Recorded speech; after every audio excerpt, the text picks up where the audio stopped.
The moon of Ramadan had appeared just a few days ago. The entire settlement was filled with lights, but in one corner stood Saifullah's old hut. His life was a mixture of poverty and loneliness, yet his heart was as bright as the sky on a moonlit night. Saifullah was no ordinary man. He was poor but rich at heart. Every morning he would wake up, sweep the mosque, give water to children, and pray for himself. "O Allah, if you have written something better in my destiny, then show me the path." He had no parents, no companion, only an old notebook in which he wrote something every day. His feelings, his hopes, and sometimes those nights when he had survived on nothing but water because of hunger. One night, when everyone in the settlement was asleep and Saifullah was lost in thought, walking through the forest path, he felt a strange coldness in the air. The forest was always silent, but that night, a voice shook his soul. "Help me. Is anyone there?" It was a scream, but in that scream there was something more than pain. It was like music, like an old memory. Saifullah stopped. His heart told him, this voice is not ordinary. He was not afraid. Instead, he moved toward the sound. His steps were quick, and with every step, his heartbeat grew louder. At first, he thought it might be a trap. People often disappeared in the forest. But this voice felt different, as if it were calling him. In the middle of the forest, there was a small lake, and beside it stood an old burnt mansion. Saifullah had never looked at that mansion properly. The elders used to say that it was under the effect of magic. But that night his heart urged him to go inside. The darkness inside was so thick it felt suffocating. Then he saw a beam of light, like moonlight cutting through the darkness. He saw a girl, but not an ordinary girl. Her eyes had a glow that humans do not possess. Her hair floated in the air, though there was no wind. Her body was bound in chains, yet she was not screaming. She was simply looking at him, as if she had been waiting for him. He asked softly, "Are you human?" She raised her eyes and smiled, a smile that carried both pain and peace. "I am not human, nor am I what you think." Saifullah froze for a moment.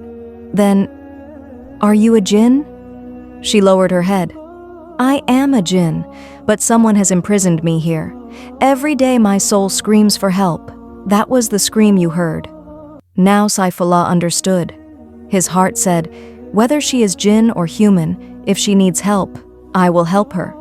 But this was only the beginning. When he looked into her eyes, he remembered his own old pain, and a new emotion was born: salvation, truth, and perhaps love. Her name was Laila. When she told him her name, it felt as though even the air changed. Her face shone like a fairy's. Even the moonlight seemed pale before her glow. Her eyes were like lamps lit in years of darkness. Laila told him her story. She was different from other jinn. She loved humans. Once she had entered the human world just to help a lonely mother by bringing her food and water. But in the world of jinn, loving or helping humans is a crime. They captured her and imprisoned her in that mansion. Saifullah broke her chains one by one. With every broken chain, her eyes filled with more light. When the last chain broke, he thought she would leave for her world. But she said, "I am not going anywhere. I will stay with you." She began living in his small hut, hiding her true identity. Gradually, Saifullah's life changed. His simple oven became famous in the settlement. People said there was something special in his bread. It brought peace to the heart. The sick recovered. The needy found provision.